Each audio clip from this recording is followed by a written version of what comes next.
Gaano katagal na po kayo ng mga security guard dito sa agency na ito? Taon na po. Na-assign kayo sa iba't ibang mga tanggapan o iba't ibang mga commercial establishments. Tama ba? Hindi ma'am, sa sa Sipalco. Region 8, Leyte. Tama Yes ba? ma'am, yes ma'am. Okay. Pagkakulang ang sweldo, even kung saan sila naka-assign, will be liable. Si Engineer Nino Joseph Pay. Magandang hapon po. Yes po, ma'am. Yes, good afternoon, Good sir. afternoon po. Idudulog po namin sa inyo ang itong hinaing ng ating mga security guards ng PAR Blue Security and Investigation Services. Paano po ba ang sistema niyan? Pwede po ba yun? At saka paano ang computation ng pasweldo dyan sa ganyang sistema? Nagdo-duty po sila ng 24 hours every 3 days? So kunwari, pumasok kayo ngayong umaga. 24 hours, ma'am. Pumasok kayo ng alas 8 ngayong umaga hanggang bukas ng alas 8 ng umaga rin kayo. Tapos, Dalawang bukas araw. ng alas 8 ng umaga, duty pa rin kayo? Wala na. Hindi na. Mag-off kayo ng isang araw. Babalik kayo. Bali dalawang araw po, ma'am, kami walang duty. Pasok kayo ng Lunes. Monday. 8 o'clock ulit ng umaga hanggang 8 o'clock ng Tuesday. Opo, ma'am. Yes po, attorney. Pag ganyan po yung time po ng work, makikita naman po natin, no? 24 hours po yung mga security guards nagtatrabaho. Entitled po sila dapat for of course, the minimum wage po ng region. Saka po, in excess of 8 hours, dapat meron na po silang overtime pay. Yes. And then, pagdating ng limit po ng 10 p.m., kasi meron po tayong guidelines about naman din po sa night shift differential pay. They are also entitled po sa night shift differential pay. Yun. So, hindi po tama. Hindi po tama na basta 405 pesos yung nakukuha nila 8 hours. Tapos parang kinocompute lang na 8 hours yung 24 hours. Parang yes. Mali, ano? Yes po, ma'am. Mali po talaga yan kasi wala pong premium pay as to overtime pay tsaka night shift differential. At din po sa sinasabi niyo po, ma'am, na 405 na 8 hours of work. Actually, meron na po yung violation kasi as of December 2, meron pong pinalabas yung office na wage order number 24 po na yung minimum wage natin ngayon is nasa 420 na po. So tama itong 405 kung para sa 8 hours lang at saka noon prior Yes po, to the increase. Prior ng wage order number 24. Yes Oo. po. Pero mali na gagamitin yung 8 hours na yan na rate na 405 para dun sa pagtatrabaho nila ng 24 oras. Kasi iba ang Yes po, computation dapat nun. Yes po, ma'am. Oo. Kasi dapat meron na po silang in excess of 8 hours, dapat meron na pong overtime pay. Tsaka pagdating ng 10 p.m., they are also entitled dun po sa night shift differential pay. Ayun. Matanong ko, meron ba kayong mga, tanungin ko lang, ang ating mga security guard dito, may payslip kayo? Nakikita nyo yung pag-compute? Hindi ma'am, parang lang ma'am, parang sulat kamay lang na. Anong pagbayad sa inyo? Kinsenas katapusan o arawan o lingguhan? Kinsenas katapusan. Kinsenas katapusan. Diyan sa 405 na 8 hours, magkano nakukuha nyo sa isang kinsena? 6,075. 6,075. Walang bawas yan. Walang bawas. Per SSS, meron. Binabawasan size is 250. Pero sa lang yung sa status na voluntary paying, parang self-employed. Ayan na naman na next na itatanong ko. Sir, Engineer Pay, yung kanilang SSS, PhilHealth, yung mga ganyan, hindi sila kinukuhanan as employee. Ang kinukuhanan sila as self-employed. So, ibig sabihin, walang ambag ang agency? May ambag naman, ma'am. Pero ang computation as self-employed. Pwede ba yun, Engineer Pay? O nagtitipid sila? Actually, ma'am, under po ng social welfare benefits, dapat meron pong employee tsaka employee share. Oo. Ano po ba ang classification sa kanila? They are employees of the agency, tama ba? Yes po, ma'am. They are employee po ng agency.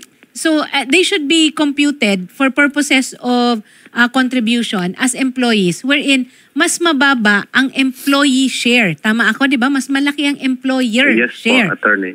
Oo. Yes po, attorney. So, Shari, mukhang marami tayong mga nakikitang violation dito. Kaya pala ayaw tayo sagutin ng ng agency. Mr. Raimundo Pagaduan. Magandang hapon po sa inyo, sir. Magandang hapon din sa iyo. Oo. Sir, sa inyo ba nagfa-fall under ang responsibility nitong mga security guard na assigned sa Leyte po? O meron kayong Leyte office? Sa Leyte office na yan. Kasi sila man ang nag-recruit, Sila man ang taga doon sila sa Leyte. Pero sila, sir, nagre-report pa rin ba yung Leyte office na yan sa inyo as main office under your jurisdiction? Nagre-report sila. Yung mga MDR, ganun lang mga sinasabit nila. Pero in terms of pasweldo, ganon? Ay, hindi na. Sa kanila yun. Autonomous. Ay, nako. Sir, mukhang kailangan ninyong imbestigahan itong branch office ninyo doon. Bakit, ma'am? Kasi hindi sila napapasweldohan ng tama. So, ang nangyayari is 24 hours ang duty nila, lihis po, mali yung computation o yung pamamaraan ng pag-compute nila. And then, pati po yung sa SSS nila, they are being treated as voluntary, hindi po as employees talaga. So, parang ang counterpart contribution ng employer, hindi tama. Tapos, baka may usapan sila siguro, ma'am. Ay, naku sir, hindi nakukuha sa usapan yan. Pagka sinabi ng batas na eto dapat ang matanggap, hindi nakukuha na usapan yan kahit na umuo pa yung empleyado. At higit sa lahat, sir, hindi nila nakuha yung 13th month nila. Wala kayong 13th month nung itong 2024. Wala, ma'am. Nung 2020, simula na magtrabaho kayo, wala kayong 13th month? 4 na taong ka nang nagtatrabaho doon, walang 13th month? Wala. Ano lang, ma'am, parang pinaskuhan. Pero hindi 13 month masasabi. pero magkano ang binibigay? Yung kumpleto niyong sweldo? O parang binibigyan lang kayo ng 2,000 at saka basket ng mga prutas at saka delata at saka kalahating sako ng bigas? Wala rin ganun, ma'am. Wala? Wala. Matutuwa pa sana ako kung merong ganun eh. Wala rin. Unsa mali pinaskuhan ng ihatag? Anong binibigay? 1,000, minsan 500. 2,000. Iba-iba ang binibigay sa inyo. Tapos, ma'am, wala kaming PhilHealth at saka pag-ibig. At chinek ninyo? Oo. Wala kayong record? Wala. Walang hulog? Ako nga, ma'am, na-admit ako ng 19 days, hindi ko na-avail yung PhilHealth. Wala sa PhilHealth kasi wala kang hulog, walang record. 2018 pa, wala nang hulog ang SSS ko. Kulong ito. Kulong ito. Kulong ang mangyayari nito. PhilHealth ko. Mr. Raimundo Pagaduan, hindi ko alam kung ano ang relationship ninyo as main office director with your agency or ano ba, sub-office ba yan? Ano ba ang satellite? Sub-office yan, ma'am. Parang branch namin yan, ma'am. Branch ninyo? Oo. Pero nakapangalan yung may-ari, yung taga dyan, si Mr. Dennis Rivera. Ayaw sumagot eh. Ayaw makipag-usap sa amin eh. Mukhang damay-damay ito lahat, sir. Kayo dyan sa mga... ang paiimbestigahan natin, Shari, paiimbestigahan ni Senator. Lahat ng Parblo Security and Investigation Services na branch. Pasensyahan, Mr. Raimundo Pagaduan, pero hindi makatarungan. 4 na taon na nagtatrabaho. Wala namang mintis. Walang 13th month. Iimbestigahan namin siya. At saka dapat yung pag-iimbestiga ninyo, hindi dahil may reklamo. That is an agency, an adjunct of your office. Responsibilidad rin ninyo kung anong kasiraan ng pangalan doon sa Leyte, kasiraan ng pangalan ng kabuuan ng Parblo Security and Investigation Services. Di ba? Tama kayo, ma'am. Tama. Ay, nako. Naireklamo na pala nung 2022 ang Parblo. Nako. Hindi ito ang unang violation. Naayos naman siguro, ma'am, nung 2022 yan. Wala namang problema nun. Sabi nila. Hindi nga. Ngayon nga lang kasi nagreklamo. Pero dapat bang umabot na may magrereklamo bago nyo ayusin ang sistema? Di ba? Ayun lang namin nalaman, ma'am. So, ayusin namin yan. Walang problema. At sabihin namin yung branch manager doon na ganito palang nangyayari yan. Bakit dapat ayusin nyo mabuti? At hindi lang yun. You will be yung inyong mga kliyente will also be liable. Di ba solidary ang liability ng agency ay magkakabulgaran? Kung malalaking mga kliyente ninyo yan, aalis sa inyo yan. Kasi kung hindi ninyo tinatrato ng tama yung mga security, pero mo magto 24 hours. Actually, unang-una, pwede ba yun? 24 hours duty? Alam ko, pwede yun nung pandemic kasi hindi makauwi. 12 hours lang ang duty siguro. 8 hours, may 12 hours. Siguro, kasi yung iba kasi yung mga gwardiya, ma'am, nag-uusap yan. O sige, istatin rin bukas. Ganun ang usapan ng mga gwardiya. Ito ba, usapan ba ninyo ito or schedule talaga na binigay sa inyo ng agency? Lang, minsan, meron din pag sa mga gwardiya na lang nagkukuha ng 24 hours para pero alam ng pamasahe. Pero alam ng opisina. Kami ng una hindi dapat kasi kakayanin ba na dilatang mata ninyo ng 24 oras? Paano ninyo matutugunan ng tama yung trabaho ninyo kung medyo gaganon-ganon na? Sir, pwede ba yan na merong 24 hours na duty? Even if it is an arrangement or agreement between two employees but known to the employer, should the employer condone this? Yes, attorney. Tinitingnan po natin dyan yung health din ng mga workers. Kasi isa din po sa natin is dapat yung safety and health po ni worker is dapat po matingnan para hindi po sila mag-aksidente, magkasakit. So dapat po yan tingnan ng management as to the pag-determine ng hours of work po ng mga workers. Tsaka kung pinapasweldohan ng tama, di may pamasahe, di ba? Hindi tayo nagtitipid ng para sa sariling kapakanan natin. Yun naman ang dapat na maisaayos. Mr. Raimundo Pagaduan, ilan po ba ang branches ninyo? Kaya lang, dyan lang. Wala nang iba. Leyte at saka Metro Manila, tama? Wala kami dito sa Metro Manila, dyan lang sa Leyte, ma'am. Kung isa lang ang branch ninyo, pangalan ninyo ang dala, hindi nyo matutukan. Kumbaga sa franchise, di ba, Shari, kung pagkain yan, kung hindi tama ang paghain ng pagkain, kasiraan din po ng main office. O di ganito, ha? Sasamahan natin, Shari. Dito muna sa... sir, may opisina ba kayo dito sa Taguig? Or nasa Taguig lang kayo ngayon, nagkataon lang? Dito ang opisina namin, sa Taguig. Okay. Shari, pwede ba natin nasamahan doon sa Taguig para maihain, mapakita yung lahat ng dokumento, tsaka or doon na tayo sa diretso na tayo sa Dole, Region 8 eh. Siguro po sa Region 8 po, attorney, pero pwede nating from time to time tawagan po sila Sir Raimundo para po doon sa mga documents and update po.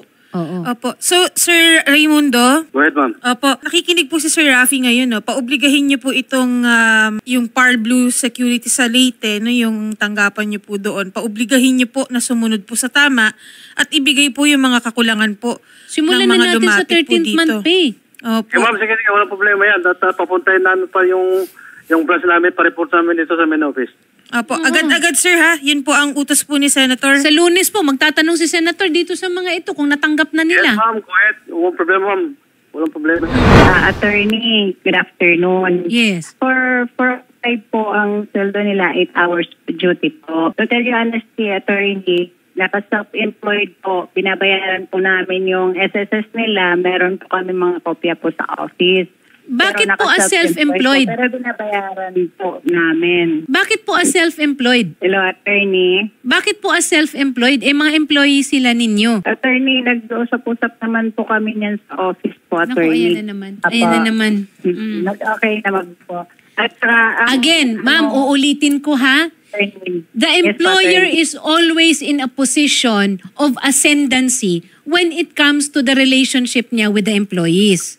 Kung sila I am assuming it is only because they are afraid to lose their jobs. Kung hindi makatarungan yung dapat na pagkasunduan, hindi dapat ipagpatuloy. Huwag nating abusuhin yung ascendancy as an employer doon sa mga empleyado. Kasi kahit anong sabihin niyo dyan, oo yan eh, huwag lang sila mawalan ng trabaho eh. Tapos malaman-laman nila na wala naman palang hulog doon sa contribution, na ospital ng 19 days, walang benefit sa PhilHealth. Sa PhilHealth po, 2018 ang last na... 2018 pa daw ang huling hulog ninyo. Kung i-check natin, chinek niyo ba yung mga SSS ninyo? May hulog nga ba? Wala. Meron po, attorney, binibigay po namin sa kanila yung copy po ng hulog, attorney. Merong hulog? Yes, May hulog pero ang niya status voluntary paying, hindi yung may partnership yung So kayo ba may counterpart na hulog din doon sa as voluntary paying or lahat ang nagbabayad lang yung gwardiya? Kami din po, attorney. Meron po, attorney. Okay.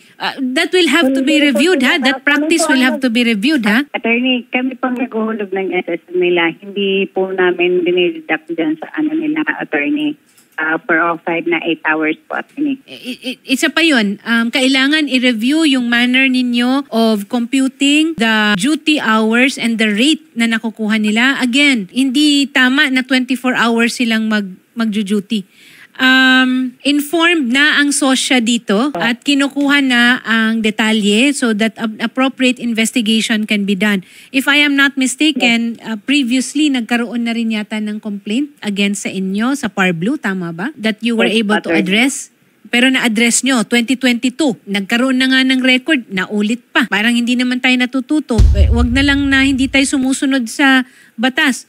Kung kaya naman nga, kung binisayon pa, musubay sa maayong pamatasan. Sundin natin kung ano ang makatarungan. Kung ano ang hindi nakakadihado sa isang empleyado. Naku, buti na lang, hindi si Senator ang nakaupo dito. Dapat.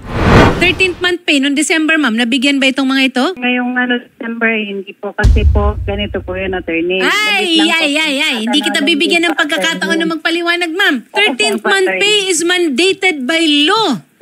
Gumuho man ng mundo, gumunaw man. Sila meron pong bibigyan namin 6,000, 5,000, meron po. Improper computation dyan, Ma'am Tintin. Hindi. Naku, Diyos ko, paulit-ulit pa man din si Senator na naalala ko yan yung last days of December, yung first weeks of December, pagka si Senator ang naupo dito, paalala sa 13th month, di ba? Makakaasa po kayo sa tulong ng Wanted sa radyo para maimbestigahan at hindi lang maimbestigahan, pero matugunan nila yung pagkukulang nila. Ma'am, bukas na bukas din, bayaran natin ang 13th month pay nila. Okay? Kung may kailangan isangla dyan, magsangla na, computer, cellphone, kung ano man, at hindi sila tatanggap ng gamit, ha? Cash. Ito wag nating bigyan ng 2 sako ng bigas, 3 lata ng ganito, gatas, o kung ano man. The 13th month pay is mandated by law. Utang na loob, ibigay po natin. Obligasyon po natin yan. Pamamasahihan po namin kayo. Naka-ready na po, pauwi po ng Leyte. Bigyan po namin kayo ng pocket money. And then sir, bukas po, Ma'am Tintin, bukas po, ang gusto po sana ni Senator is maibigay na po. Kailangan po maibigay na po nila yan. Okay po? And we will make sure po na maibibigay po. Imo-monitor po natin na dapat po tomorrow ay maibigay na po. At saka yung documentation, yung reporter po na naka-assign sa inyo, i-document yung lahat ng kakulangan. So, paki-clear na lang po pagka nailista na kung tama ba yung nakasulat lahat para alam natin kung ano ang sisingilin natin. Ha? Sige po, ma'am. Salamat. Salamat po at magandang hapon po mga Maraming salamat. Ayo.